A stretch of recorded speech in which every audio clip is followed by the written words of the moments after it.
So for anybody that's worried about them not being able to hear, then you can move up. It's not a problem. You're just not going to be sitting at a table. So if anybody's worried about it, this is about the level of talking. I know these gentlemen will be talking loudly, but if anybody has an issue, just move your chair up here, okay? If you have to leave early, the back door, all right? So hi, I'm Ann Cutbill-Lanane.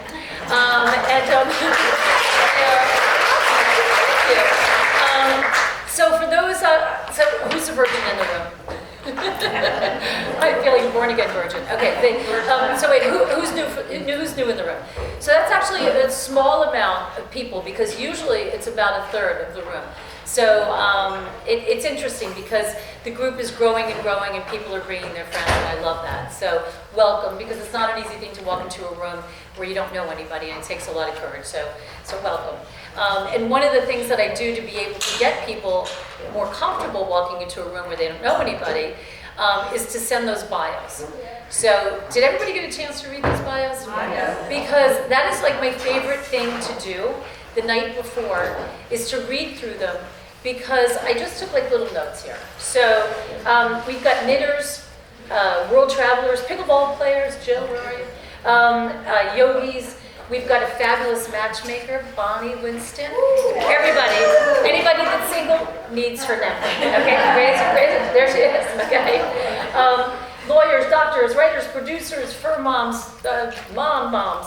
But you know what I mostly see is resilience, sense of humor, strength, change of careers, being able to pivot. Everybody turn their phones off. Take a second to do that because I know I just did the same thing myself. But I just love it because you're a bunch of badass women, and I also ask where you live, and the reason for that is so that you can go home together. So who's on the east side? Okay, so raise your hands, okay? So just look around, share a cab, share a subway, like go, who's on the Upper West Side? There's a lot of Upper West Side, there you go. Queens of the Upper West Side, keep the hands up, okay? So just look, okay? So share a cab, but also you know that you're living close with each other. So look at the bios. Lisa's really great about it. She emails people in advance if she sees that there's a connection, says hello. Do that after the fact. Do that, don't be afraid to ask each other's phone numbers. It's a weird thing in New York. But connect, because if there's one thing that we learned after the pandemic is that we need human contact. Zooms are great, but there's nothing like, being in, kind of in real life. So anyway, some housekeeping items. So what's on your table? You've got cards, okay? So one of the cards, on the front of the card, it'll say, let's stay in touch, okay? That is, join the Wise and Wonderful Women's Facebook page if you can. Follow me on Instagram, it's always entertaining. But there's also I usually have a next event, and I don't have my May event yet, but I'm gonna ask for, and it's not a political thing, but I'm gonna ask for you to raise your hands because I have to take a poll on something. I'm going to have, I met Mayor Adams a couple months ago at a dinner, and it was fascinating because there were only like 20 of us. And I just thought it was the coolest thing because we have the most awesome city in the world. And the weight of that, what goes into that, forgetting about it. It's like someone is like, how do you sleep at night? So anyway, I'm having a dinner for 20 people. It's a fundraiser, it's $1,000 a head. Or I was gonna do a bigger one that was less, but I just felt like the smaller, more intimate one. So if anybody's interested in that, I wanted to go to my women first because filling the 20 seats is not gonna be difficult, but I just thought it was just a really cool opportunity. It's gonna be here, we're gonna have a big, long table. So anyway. Pardon me? It's with him? It's with him.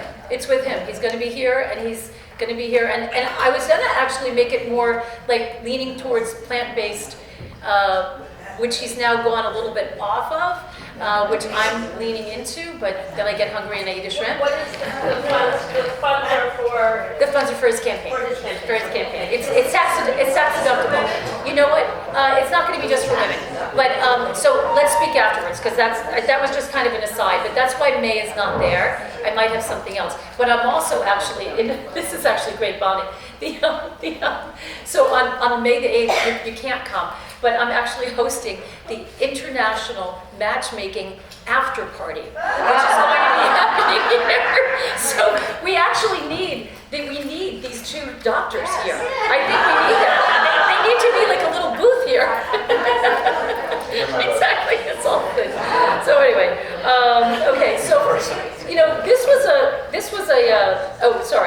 on the back of the card, there's Impact 100. I'm just going to tell you 2 things about Impact 100. It's a group of women that makes impactful donations. It's $1,000 a year, and then you can, if you want, collaborate with the other women in the group to decide where the funds are going to go. So there's about 350 women so far in New York City. There's chapters around the country, and they make an impactful donation to if there's 300 women, it's like $300,000 donations, and then they'll make a smaller one for whatever's left over. It's a wonderful group of women. You learn so much about what's going on in nonprofits around the city. So I encourage you to learn more about it if you'd like. And what's the other thing that's on the back of the card? I don't even know what's on there. The Points Mom. The Points Mom is so cool. She's helping my daughter get her first credit card, but she also can help all of you. I just think it's the coolest thing. She can help you figure out what credit cards you should be using. And she charges a consultation fee, but she saved me thousands of dollars, and I fly all around the world because of her. Love her. Anyway, so this topic was hard for me because this group is all about, we had Paulina Poritskova, she's rocking the gray hair. She's like, don't touch your face. She was a supermodel. And it's like, I feel like that. I want to embrace being 60, almost 2 years old. Like, I'm not afraid to tell everybody. I was in the freaking New York City taxi saying I was 56 and fabulous. So I'm not afraid to do that. But I didn't want to come across the wrong way. But then I thought, you know what? We all think about it. Because let me tell you something. When I have, okay, so I actually took a list of what Paul has done to me. Okay? Dr. Lawrence has lifted up and enhanced my breasts. He's taken the bags out of my eyes. He's sucked the fat out of my legs, my bellies, burned the shit out of my skin, lifted up my jowls, put strings under my skin, and I still speak to him. And so, we all make mistakes. But the reason why is that if you're thinking about doing it, because people call me, I swear twice a month, I have people calling me as though they're like in a panic room, like with one last phone call or going to jail, and they're like, tell me, what did you have done? And who did it, right? And I'm like, I'm on social media or going to work with bruises, with like bandages under my head, over my head, and he's freaking out because I'm not supposed to be out and running around. But the bottom line is I'm not afraid to say that I had it done, because the bottom line is that if you're not honest, social media is so washed and filtered, and I don't want to do that. I want to just say I'm doing it, I'm 62, I just want to feel like I don't look tired. That's really what it is. So anyway, these 2 wonderful gentlemen are here taking their time because they're super, super busy to talk with us about it. And how I got introduced to Gary was that Anne-Marie, who's a wonderful patient advocate who spoke 2 times ago, she's spoken to us a couple times. She called me up and she said, you must meet him. And she never says that. So it's like, all right, I must meet him. So not only do you do, fillers and Botox but also skin cancer. And I talked about this last meeting. You need to get your skin checked. I had a melanoma in situ like 15 years ago. But you also have to have your gynecologist check your vagina, okay? Because people get skin cancer anywhere. And it's a weird thing. It's like the no-go zone. You go to the dermatologist and they're checking over here. So make sure that everything is checked, and Gary's going to speak to us about our vaginas. Actually, I'm speaking about our vaginas as well. Anyway. Exactly. And so one of the other things that Gary was talking about, and we can pull you up here because I'm going to stop talking. But what he's also working with is hair loss. And my friend Terry was supposed to be here tonight, but she wasn't. She had bad allergies. But she makes great wigs and also toppers. And so if you want somebody that makes kind of great hair pieces, I want you to be able to reach out to me, and I'll help you with that. So not to take any more of anybody's time, let me introduce Dr. Gary Goldenberg. He is a medical and cosmetic dermatologist and assistant clinical professor of dermatology at Mount Sinai Hospital. For clinical dermatology, he works with Botox, fillers, laser surgery, and medically with the detection and treatment of skin cancer. And his particular expertise is been dealing with hair loss recently, which he's seeing more and more of. So come on up. Thank you.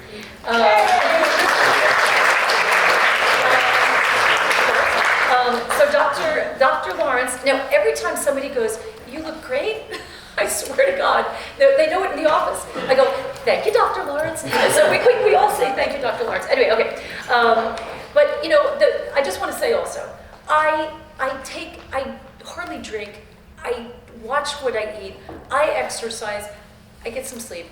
But it does not happen that way. But it's also not natural. So I don't want to anyway. So board certified, and that's really important. Board certified plastic surgeon. He's a medical doctor first and foremost. Genuine concern for his patients allows him to give both medical care and natural results they deserve. Dr. Lawrence is an inventor, an international speaker, an FDA investigator. He's a true lover of science, and he views plastic surgery as the point in which aesthetic art and aesthetic medicine converge. Dr. Lawrence, come on.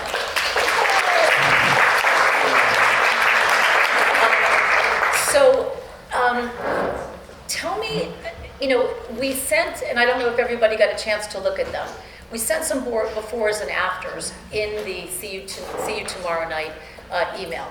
And obviously you can go on websites, or if you want to go in and get a consultation with each of these, either one of these wonderful doctors, it's pretty incredible. But it also, is subtle, because I remember I started to kind of I always had, I went into, it wasn't actually you, I had a consultation with somebody who didn't have the best bedside manner, and I walked in and I said, I've got, I had my first child I had as an emergency C-section, so I had this literally scar across my stomach, and I said, I want to take care of it. He goes, your eyes. And I go, well, no, actually, thank you so much.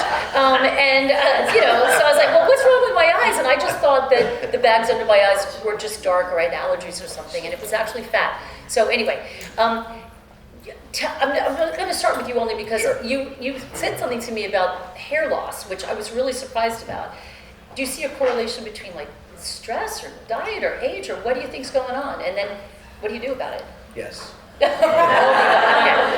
I've been focusing on hair loss about 10 years because there's some new technology available in the United States about 10 years ago called platelet-rich plasma, or PRP. A lot of people may have heard about it. It was originally used in orthopedics and then kind of moved over into aesthetic medicine.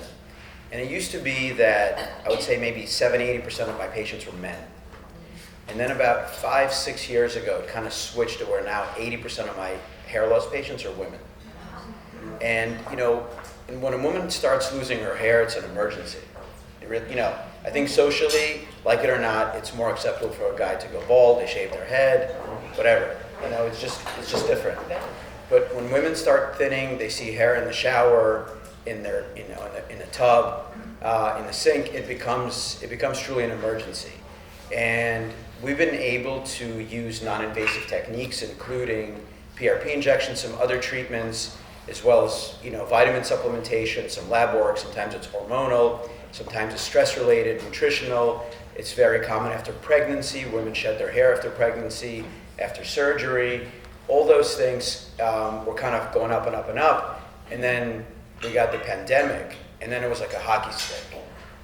And now I see, today I saw 3 new consults for women with hair loss. And if I go back to learning dermatology in 2003, the story was always that, women don't lose their hairline, they thin on the top. And then, if you remember your grandmother in Boca Raton who used to poof up her blue hair, you could kind of see down into her scalp. It kind of looked okay from the side or from the front, right?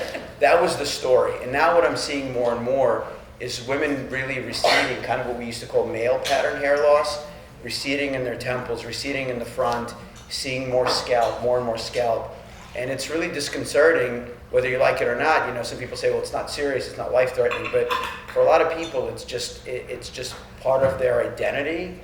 is having, good head of hair. And everyone says, well, it's not the same hair I had at 18. Well, I don't have the same hair I had when I was 18 either. It's normal to thin as we age, but since COVID, it's been really a lot.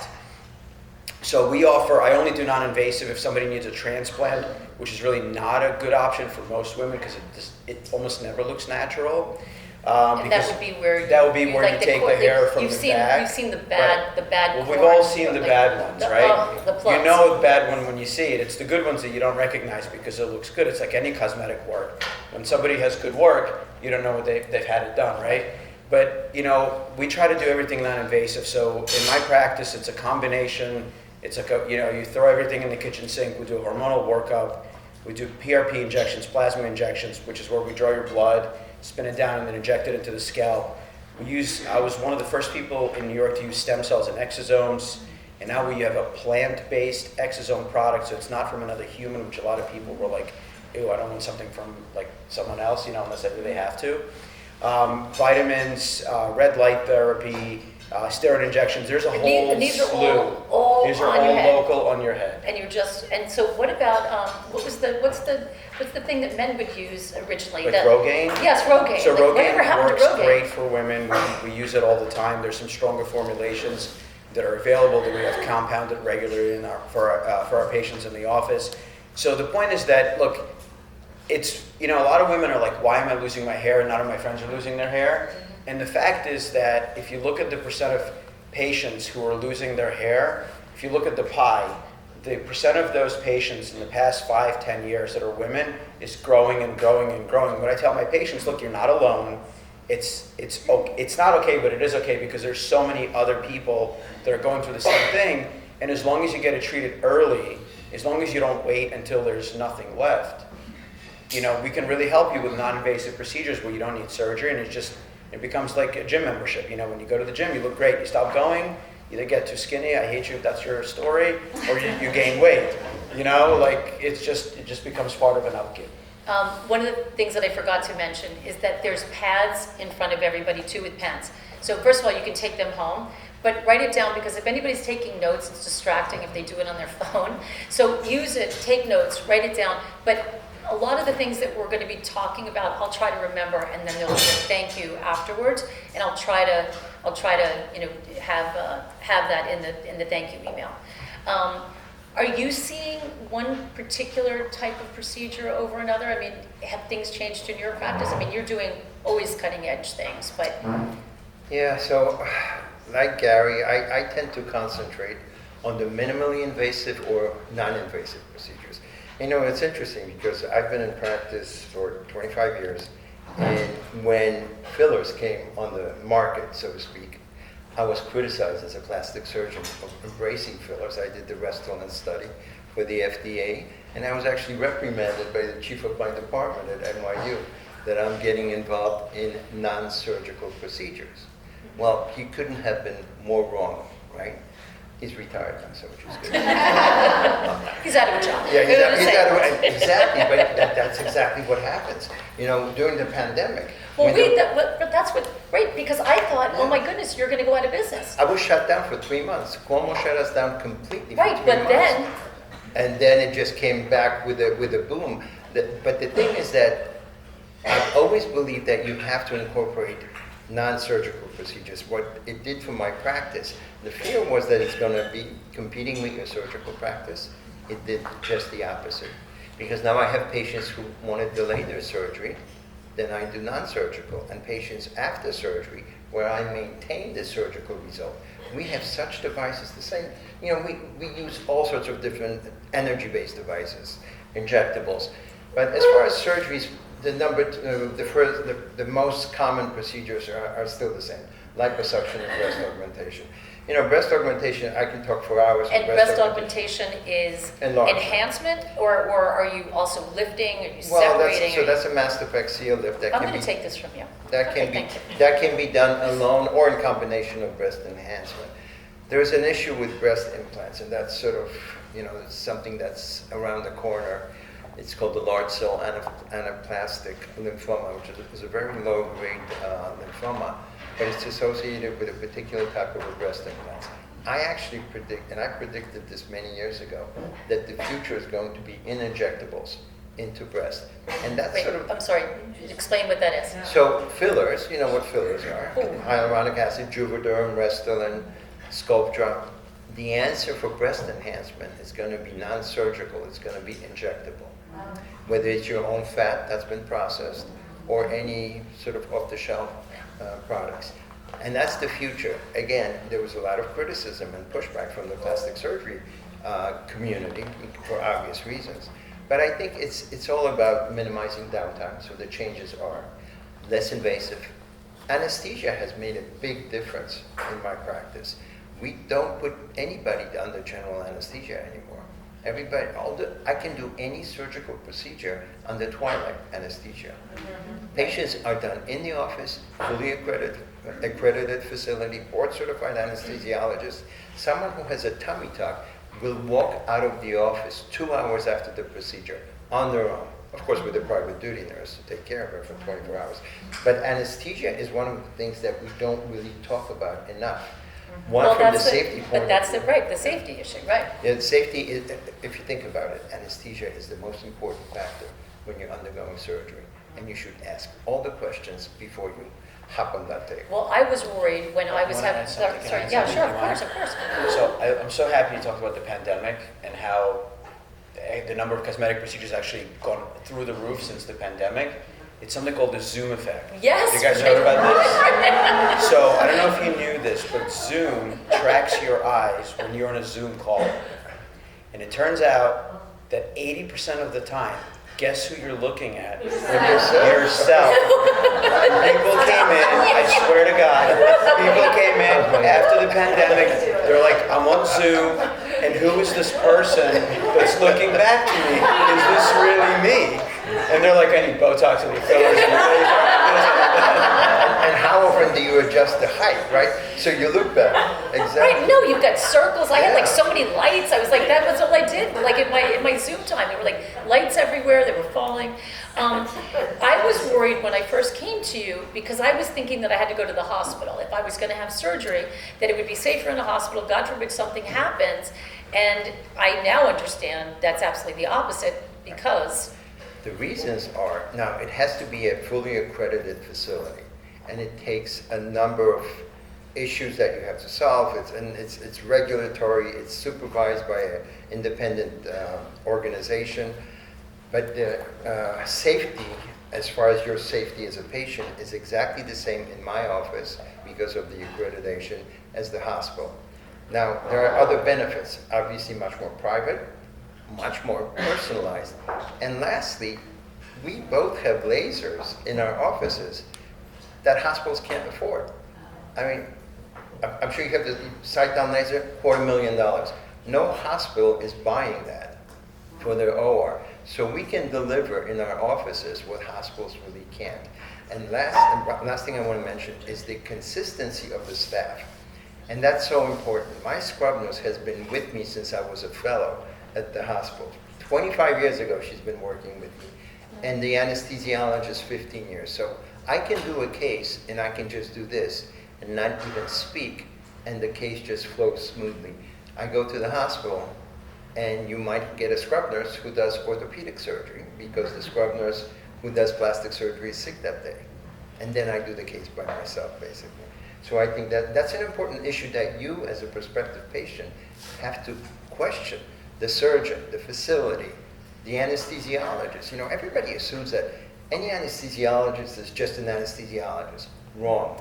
well, Ask Joan about qualifications. Rivers, Yeah, right? yeah. They didn't have the right medication on property. Right. So, when you are, so in your office, are you doing, so I have, obviously, I've had skin cancer. So there's two things that I want to talk about skin cancer. One was that I had a procedure where I had the medicine, the cream on my skin for 5 days, right? And then it kind of peeled off, and I looked like I had been a burn victim. And that's supposed to, number one, take the some of the freckles down.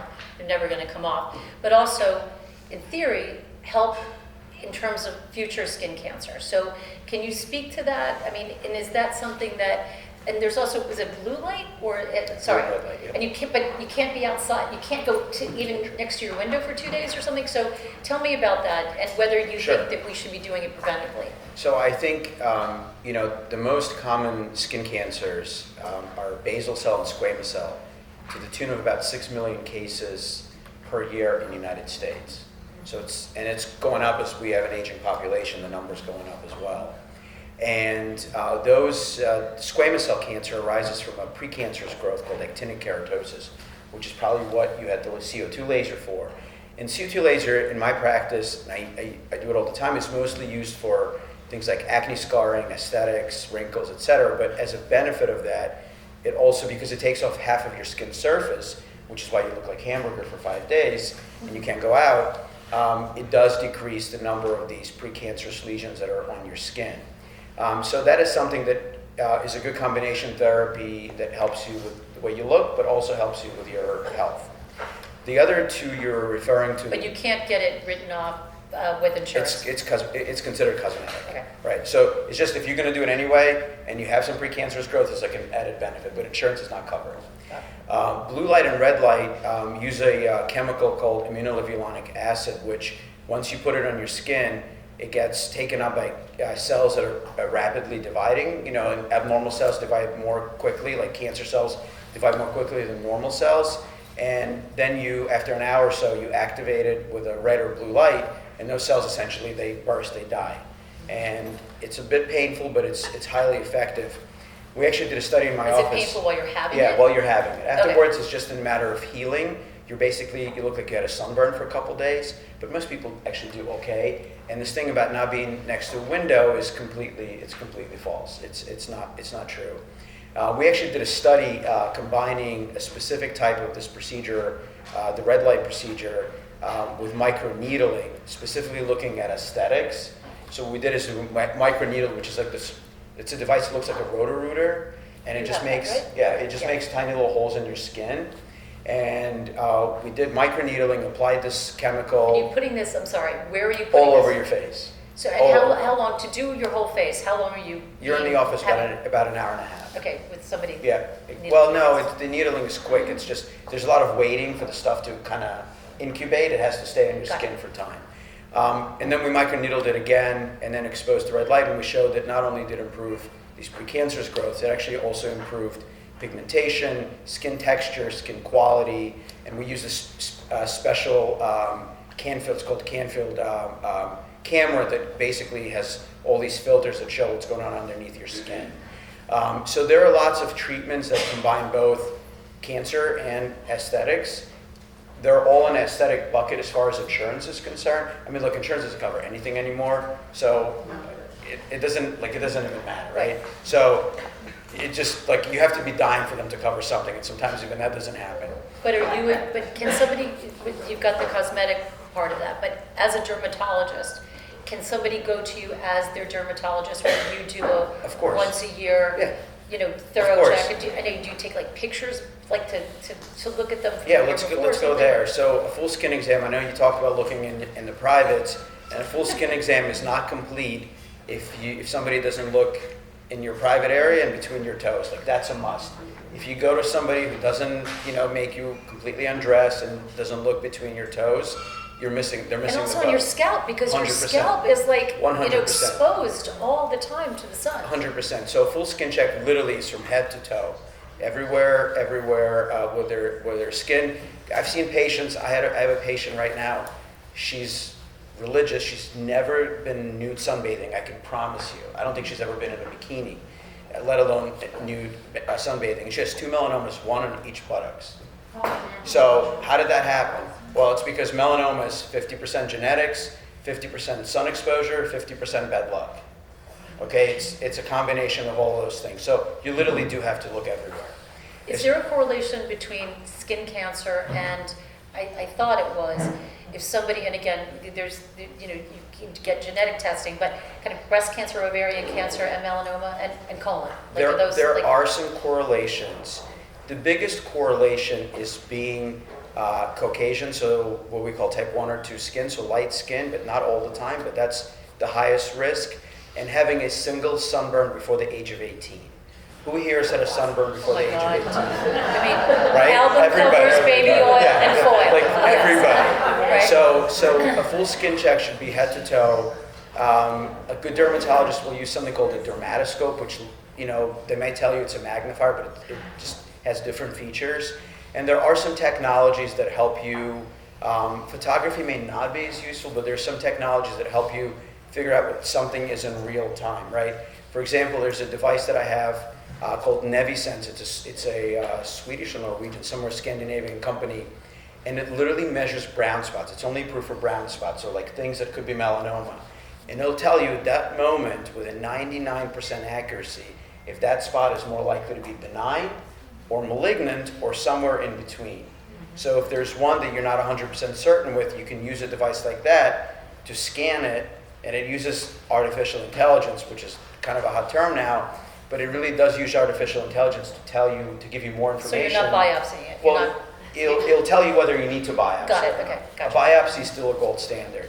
And I think everyone should have an exam like this once a year. If you've had spots removed or you're higher risk, maybe it's better to do it twice a year. So my patients come in every 3 months. But you just have to be careful and you have to take your time. It's not an exam you can do in 5 minutes. Right. Which is what a lot of, medicines become like consumers, right? It's like a conveyor belt. You move patients in, you move them out. That's not the way to do it. Right. You got to really take your time and look at every spot.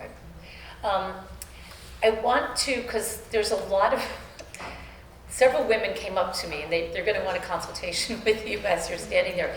But it's like, I think, was it Nora Ephron wrote a book, I Hate My Neck? Yes. Right? So, Randy was asking me about this, and I said that I had maybe 5 years ago, I had a lower facelift. Now, I thought of facelifts as something that you do when you're 80 years old and everything gets pulled back, and but I was amazed because it really did pull everything up.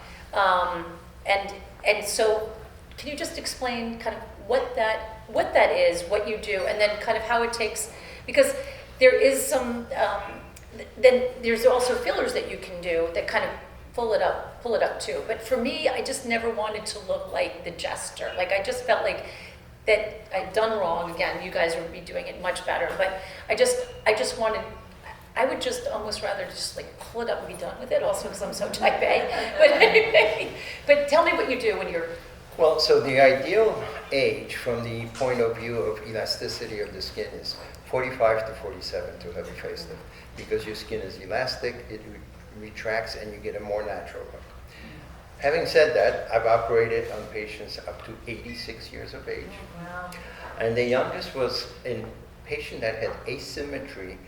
She's an actress, significant asymmetry, and I actually did a facelift on one side only to get it symmetrical, and luckily it worked out. But so it's an evolution. You hear terms like deep plane and SMAS and muscle surgery and on and on. It has to be individualized. When I see a patient and I examine their face, first of all, I have to ask what they're seeking, right? And then match what I do to their desires. The important part is that what I understand and what they're saying, they have to match. Because if they're saying this and I'm hearing this, they'll never be a happy patient, right? So first is the consultation. And then basically I have a whole spectrum of procedures from non-invasive told me to minimally invasive. My latest is my Elevate, which is putting a suture suspension of the neck and then a small incision around the ear, and I'm able to address the jawline and the neck, and that progresses to a number of different procedures. Wait, hold on. What are you doing there? Are So you, it's a suture. Are you putting, okay, you're stitch. putting like just a A stitch? string. A string inside. Underneath the skin, and it's woven underneath the skin, and then it's attached to the mastoid fascia. Is that the same? Because I had, this is the weirdest thing. Like, there were strings that I had Yeah. put in my face You get here. silhouette. A silhouette. Yeah. So, and it adds collagen. Yeah. It just was, it So- was so subtle. I don't know. Like and some people have had pain with it. I didn't have any, but Silhouette is a great product, and is that the same thing? Or you? no, very different. Very So different. Silhouette, Okay. and thank you very much. It's my patent. I'm just kidding. I had to throw It was that. a shout out. My daughter's in the back, so I just had to. Anyway, so Silhouette is a suture totally absorbable, made out of PLLA, which is polylactic acid and polyglycolic acid. Absorbable, builds collagen, and it gives you a suspension or lifts the skin. And that And lasts that's for about 2 lasts- years, a year and a half to 2 years.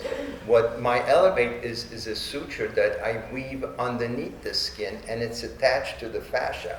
So it actually does this to the neck, and then in certain patients, again, based on what the anatomy is, I might make a small incision around the earlobe, and also I'm able to pull on the jowls.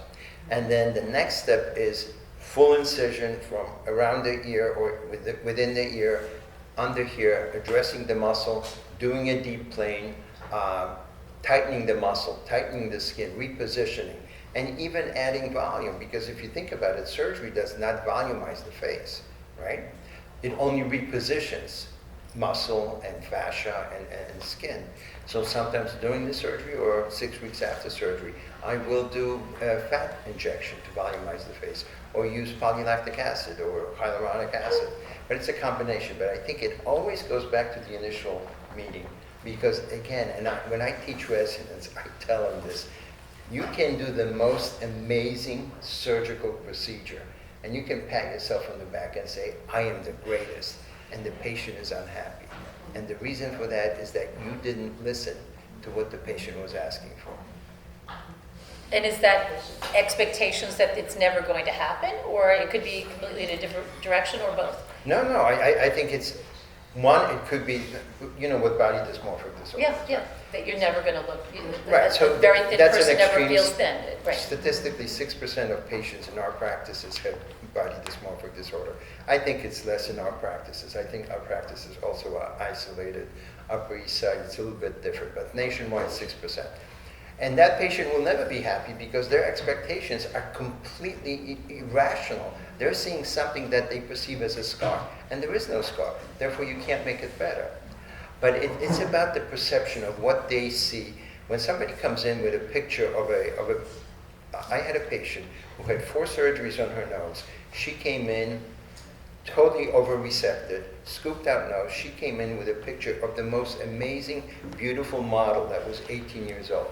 And she said, you can make me look like that. I said, no. She came in 2 more times, and each time is, you can make me look like that. No. I dismissed her from my practice. She kept sending whiskey as a gift to come back That's good. to the So you'd practice. be drunk and operating. That's good. Yeah, That's no, right. but seriously, it's about patient selection and Right. meeting their expectations. Right. And it's a good conversation that we have always before we do anything to a patient. And I think this is a good segue to talk about sort of the natural results. Yeah. Because I can always tell when a patient comes to see me from LA or Miami, because no matter how beautiful they are, male or female, they're overdone. Right. They're just overdone. I have patients who just want more. They want their lips bigger, they want their cheeks more pronounced, they want a stronger jawline, they want this. And at some point you just have to say, okay, this is what I'm comfortable with doing. If you want more, I'm not the right person for you. And I think it's a very honest conversation that you have to have with the patient, because in New York, it's like stealth luxury, right? You want to look great, but you don't want to look like one of those women, right? So I think that it's very important that, I always tell patients, look, I may not be the right dermatologist for you because our aesthetics just don't align. What I think is beautiful may not be what you think is beautiful, and therefore I can't help you, so you better go somewhere else. But I think that, so that conversation is very important. And your belief and my belief in our sense of aesthetics, that is critical. Which is sort of completely crazy because I collect data, right? So you can't get more away from reality than data. I love Man Ray, that's my guy. But in my head, I love that sort of escape from the beautiful reality that we live in. So I use that as my escape. But your sense of aesthetics is so important when you look at a patient And I said the same thing. LA is crazy. I had a young woman who's 37 years old. Typically, when we do, let's say, tear trough injection under the eyes, what do we use? 1 cc, maybe 1 cc Oh, of sorry. hyaluronic acid. What are you doing? Sorry, speak English. The dark circles, you know, the indentations around the eye. Maybe we'll use 1. So you're putting, sorry, Yeah, so the filler. indentations, because okay, so they're, because mine are puffed out, but some people are sunken? Right, sunken, so and then okay. you just even it out. So typically we'll use 1 cc, which is a milliliter or a cubic centimeter. I had a patient from LA, had 10 vials injected just around the eyes. 37-year-old, amazing, beautiful woman, and she bought into, and it's really marketing, you know, that's sort of another Well, thing that we should touch on. Right, because going back to social media, so younger and younger and younger, I would have never, ever thought that somebody that was not 40 plus would ever get Botox. And now, it's just like the younger that you are, and it's just like, I don't want to be able to get a wrinkle. And it's like, I just like couldn't, somebody that I knew in their 20s was getting it. I just don't understand. Like, my forehead has not moved since 2003. Tell me, when I was 6 years old. True story. My forehead has not moved since 2003. And if you go on my Instagram, you'll see me injecting Botox into my own forehead. But I think for a lot of people, if it's done in a natural way as a preventative, I don't have a problem with it. I don't have a problem with a 20-year-old girl who has very thin lips for her facial structure getting a little filler. I do have a problem with somebody comes in and they're like this, where their lips come in the room and they're trailing behind. That's, to me, that just doesn't fit my aesthetic. I was in the Middle East for work a bunch of times, and it's just, a lot of it is, that's the aesthetic, because a lot of it It's is a culture, LA, right. it's cultural. But I think that you just have to put the brakes on people who just are outside of what we would consider to be a norm. There's actually data on that based on breast augmentation, on breast enlargement size. So when you call up, I use Mentor implants. I think they're the best implants out there. Okay, are they silicone? Silicone. They're silicone. Silicone. They're gummy bear. Some people Okay, call them there's gummy bear. silicone and there's saline. Saline, right. So can I just I just want to hit on the breast for a second. Because there are a lot of women in here that have gone through either, breast cancer, whether lumpectomy, mastectomy. Are you seeing a lot, because oftentimes they're getting the reconstruction done at kind of a cancer hospital. Are they then ending up with you? Or when should we get, if any of us have implants, my understanding is that you have to get them replaced or taken out every 10 years? No, okay. Not sure. Okay, so just if you can hit on that, sorry. Yes, so you should, obviously mammography at the regular time. Silicone implants, after 3 years of implantation, you should get an MRI. That's what's recommended by the FDA, and then every year after that. You should, hold You on. should get an MRI, and an MRI is more sensitive than mammogram because there can be what's called an intracapsular rupture. So the implant is always encased in the capsule. That's collagen. That's how we heal, whether it's a hip implant or a breast implant. There's tissue that forms around it, made out of collagen. Theoretically, you can have a ruptured implant that's contained in that capsule, and clinically it's not visible. An MRI will pick that up, okay? So, but getting back to what I said about the sizes, if you speak to the people from Mentor, the average size in New York City for breast augmentation, purely aesthetic augmentation, is 325, 350 cc's. When you go down to Miami, it's in the 500 range. And when you go to Texas, it's 600. So, and it's very regional. It totally is regional. And I think that with social media, it's exaggerated to a large extent, and it's cyclical. I remember when it was really great to have a large BBL, right? Everybody was doing a BBL, that's fat injection into your buttocks, Brazilian butt lift. And now, of course, it's in not to do that. And it just goes up and down. I almost feel that it's generated on purpose, whether by physicians or by, I don't mean by physicians, but it's cyclical. We see the same thing with fillers. what you've That's heard of just filler fatigue, right? There's this concept of too many fillers, and then of course that's going to come down, and then it's going to be fillers again. Well, I'm seeing more and more patients who don't want fillers, but they want PRP injections. So we're doing more and more sort of mesotherapy with PRP, where it's naturally, makes collagen, maybe along with another procedure like a laser or skin tightening like Ulthera, where we'll combine it with PRP instead of doing fillers, because people are now saying, well, maybe I don't want to look so done. I just want to look a little bit better than I do now, less tired, more rested. I am seeing more of that, and I'm seeing fewer and fewer patients ask for just the most ridiculous things like I used to see maybe 5 years ago. I just have to ask you about the breast, because so for the MRI, Yes. is that to detect leak, Rupture.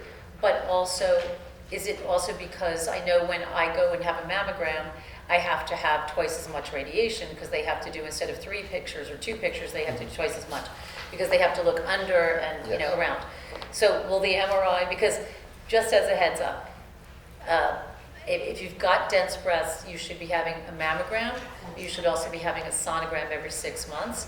But I did not know about having the MRI. Yeah. MRI is very specific It's for different. rupture. Yeah, Okay. it's very different. But you And don't that- have to necessarily have them taken out. It's only if you have a rupture. Right, so neither the FDA nor the manufacturer recommends taking or exchanging implants at a particular time.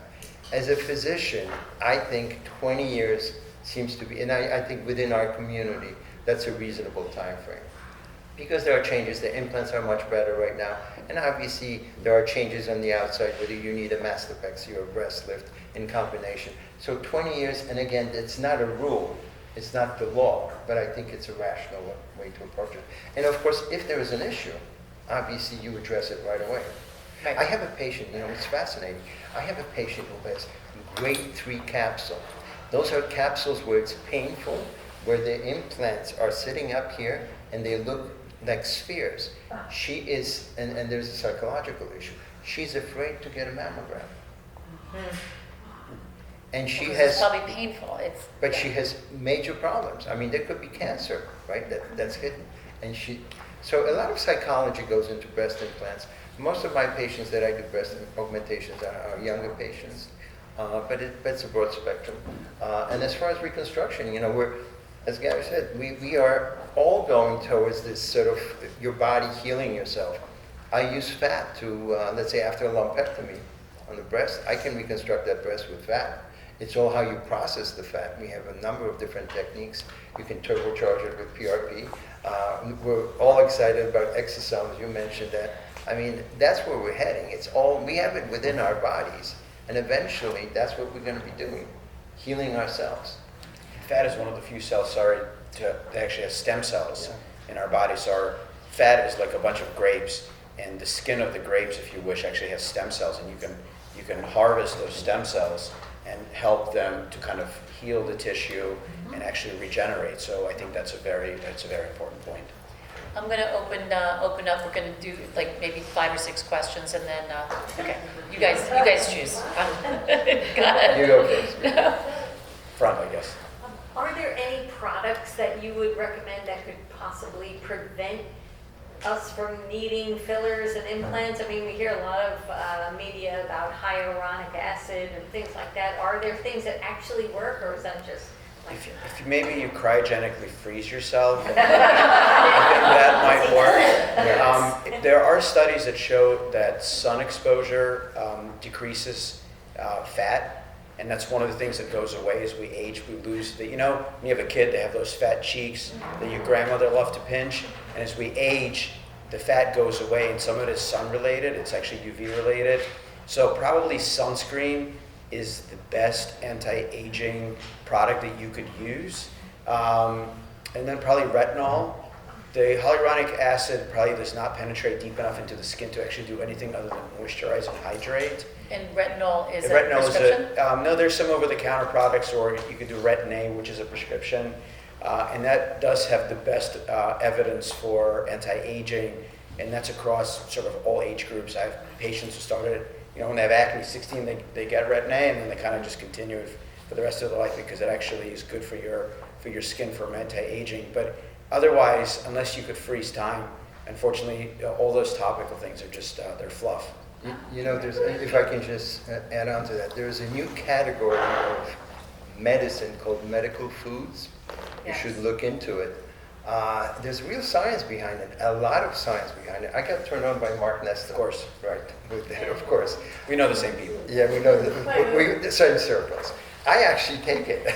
You do? Yeah, and I take it. So check into it, medical foods, a lot of benefits. What is it? Is it just healthy foods? There's lots of, no, it's actually a prescription vitamin, if you wish. It's Okay, a it's a special supplement? vitamin no, it's not a supplement, by prescription. Just medical foods, look it up. The Prius is the name of the company. And if it's a I'm not prescription, selling do you get it this- from you I guys? couldn't I mean- think that get it, but it's a prescription, check it out.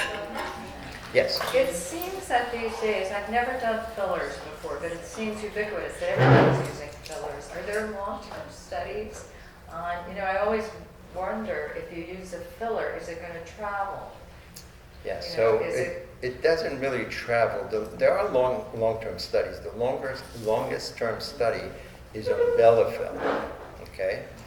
Which is actually a permanent filler, but they I'm have sorry, a what was it? Can you just repeat the name of it? Belafil. Belafil. Okay, and it's a methyl methacrylate, and it's a 5-year study, and that's really the longest published study on safety.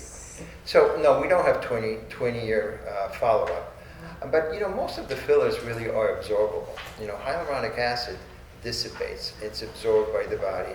There are there's really in the U.S. only one permanent filler, which is PMMA, the Belafil that I described. They have published very extensively on it. Safe product, properly used. It's a niche product, but it's a good product. But otherwise, the FDA, I do a lot of clinical trials, phase 2 and 3 for the FDA, and they require typically 12-month follow-up, occasionally for the mid-phase 2-year follow-up, and then some post-approval studies. But PMMA, it's really the longest that's out there. I think if you read the news lately, there's a lot of reports of fake Botox being used. I don't know if you guys have seen that. And 19 patients got botulism because whoever they were seeing were using either counterfeit products or products that are for veterinary medicine or for research. And, I think with filler, it's the same thing. You always hear about these horror stories. Somebody getting injected at a hotel by LaGuardia and have a bad outcome. Well, look, if you go to somebody who's going to inject you at a hotel by LaGuardia, you're kind of taking your life into your own hands. So I think I've had fillers personally. I've had fillers and I have filler in my face now. I think they're very, very safe in the right hands. And like Paul said, I think that if you use a Are you hyaluronic actually acid, 75? not for anti-aging, really for shaping. But if you go to somebody who knows what they're doing, they're experienced, they only use FDA-approved products, and baby steps I think is always important. I always, especially new patients, we always undertreat. I don't know what your philosophy is. I'm always saying, let's do a little bit less than you need. You can always come back. I can always add. And look, if you're not happy, hyaluronic acid fillers are easily dissolved with hyaluronidase, which is a product we inject, and it just goes away and it disappears. So I think that they're very safe. When people talk about it as fillers, they're not really fillers. They're more like, it's more for facial shaping. It's more about contouring. It's about creating highs and lows, sort of peaks and valleys on your face, so that you look youthful. It's about forming the right ratio, making sure the shadows are gone and the light hits your face just right to frame your eyes and your lips, which is what people mostly look when they meet you for the first time. So I think if you go to somebody who's experienced and has done it before, I think it's very, very safe. But What I is also maintenance like on a filler? Well, yeah, there is maintenance, but if I can add one more thing, because the responsibility is not only on the provider, it's also on the patient. Okay. And I think you, as the consumer, you have that responsibility to do your homework. I mean, there are cases, and mostly it's crazy on the Upper West Side by Columbia. They were injecting, I love Home Depot, that's my favorite store. Forget But not for, product. but not for injectables. No, well, that's where I'm headed. No, I know. In Home Depot, there's a sealant Oh. that expands, you know, that yellow foam? Oh, come on, come on. They were injecting that Come into on. the butt. Come on, stop. And people have died because if you Yeah, inject that but into the or vein, wanna die. it travels into your heart and stops your heart. So think of it this way, the responsibility is also on the patient. Okay, quick, go ahead. Go. I'm sorry, yeah, Lisa. go ahead. Is there any benefit to face yoga? I know you guys are surgeons and love, you know. Okay, I can take that. Intense. I actually did a bunch of stories on this for like beauty magazines. So there is some evidence that toning your muscles does improve the skin tone, you know, that's over, because our skin is like, it's like an old leather jacket, right? Wherever you throw it, it kind of just drapes over, right? So having better muscle tone will help. The converse of that is that it really drives the botulinum toxin business up, because it's like if you have a shirt that you're kind of doing this to consistently, that wrinkle's going to get deeper and deeper. So it just depends on what's important to you. If you are more into the tone of your skin, and then it's probably okay, but then the texture will suffer and you are going to have deeper creases. So I think there are better procedures that kind of address both. We should go to another table, go ahead. This question's for you, actually. You were mentioning the My Elevate Yes. procedure. Is that something new that you created, or is it similar to like skin tight and face tight, or face tight and neck tight? No, so it's very different. It's interesting that you asked about skin type. There's a component to it that, think of it this way. If I need to do liposuction, I do in one sitting, I do liposuction. I also deliver energy, whether it's skin tight or thermi tight or laser, through tiny little incisions.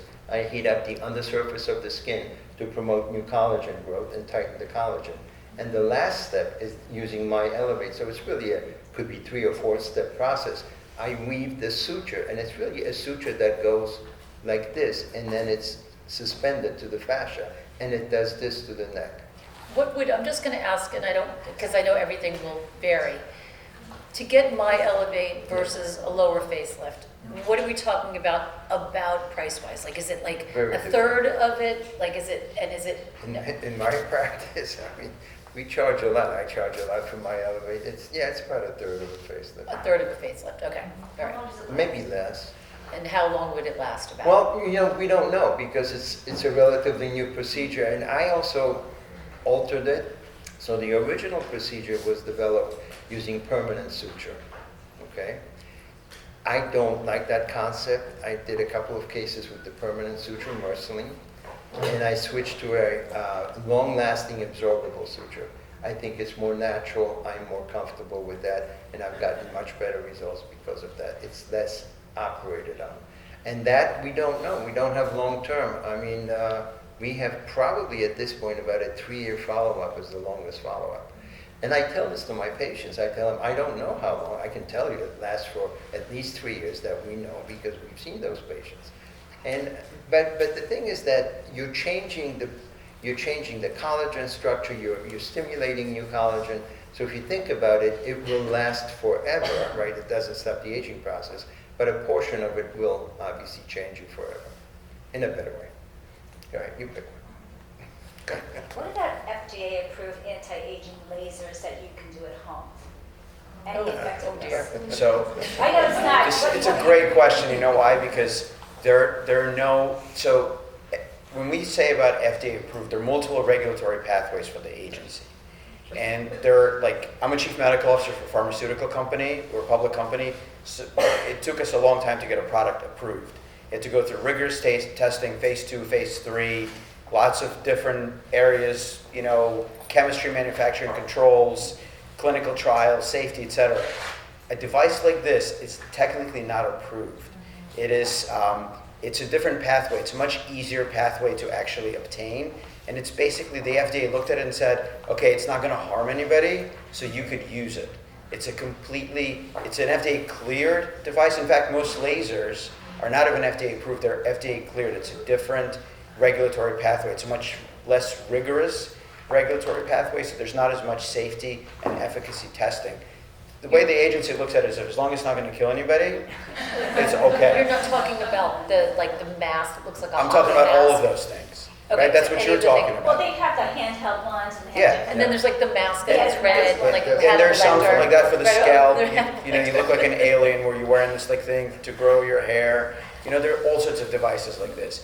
But it's not correct to say that they're FDA approved. Okay. It's different rigor of the process. Let's take a couple more questions, because then would you hang out a little bit if Yeah, of anybody course. has any Yeah. questions for All you? right, Okay. all the way back there.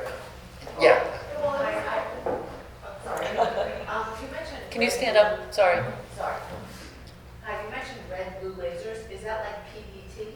Correct, photodynamic therapy. Can you just share a little bit about AKs and laser and the difference between like 5FU or the cream that makes your skin fall off and the PDT and what the efficacy is? Yeah, and which might be sure. better? Okay, so actinic keratosis are those precancerous growths that we talked about early. And if you've gone to the dermatologist for treatment of those, most of the time you're getting spritz with cold liquid nitrogen, okay? That's like, if you had a garden full of weeds, that's like taking weeds and pulling them out of the garden one by one. If you're a good gardener, you know there's more weeds underneath. So you gotta treat the entire garden. And that's other treatments called field therapies, like the 5-fluorouracil, which is a topical chemotherapy, which is a cream, like the photodynamic therapy where you're smearing the stuff all over your face and then exposing it to the light.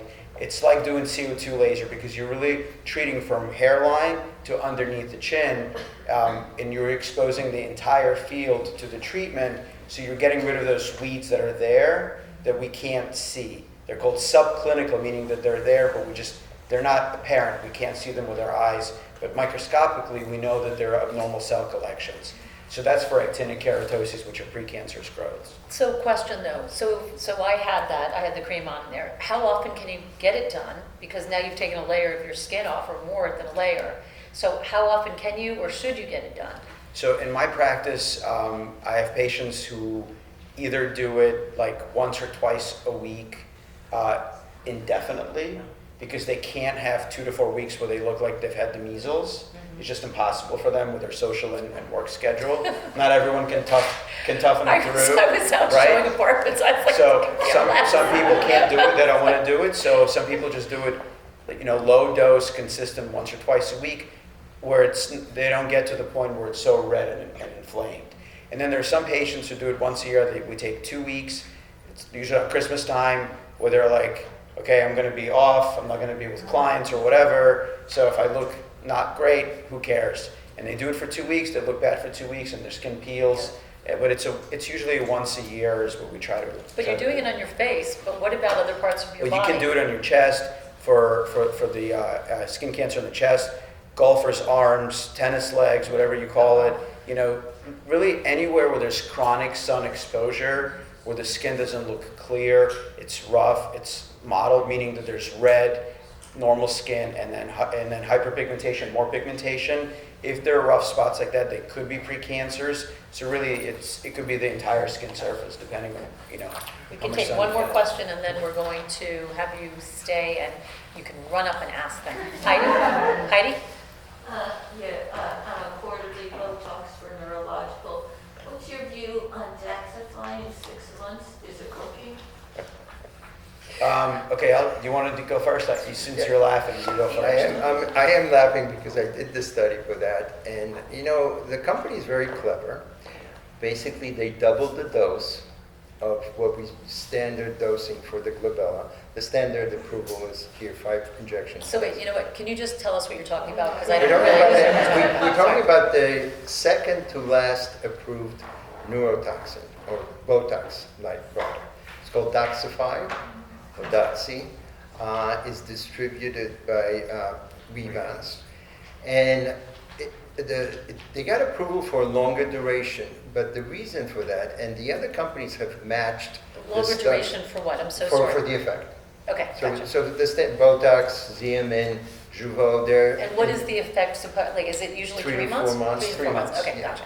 But they were able, by doubling the dose, essentially get closer to 6 months.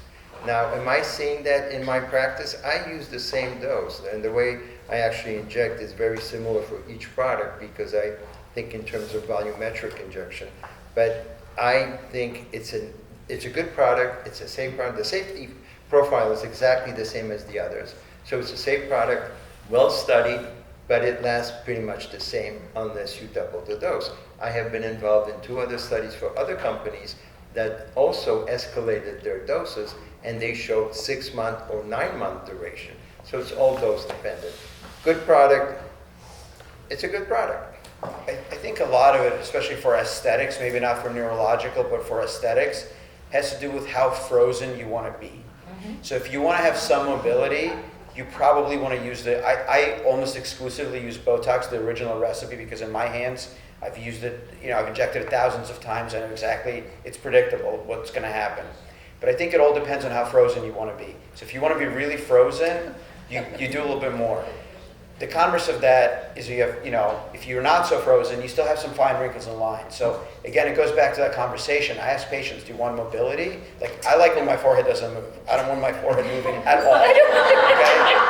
Most patients are like, I want a little movement. Okay, so we'll do a little bit less. But it's your point, if you double the dose, you're going to be frozen. So if you want the frozen look, you can go with a new product. If you want a more natural look, I still prefer the original recipe because I think that it gives you a more natural result. I'm going to end this, but first lastly I want to say, Caitlin, everybody emails all of their bios to Caitlin. Caitlin is the queen behind these events, and I want to...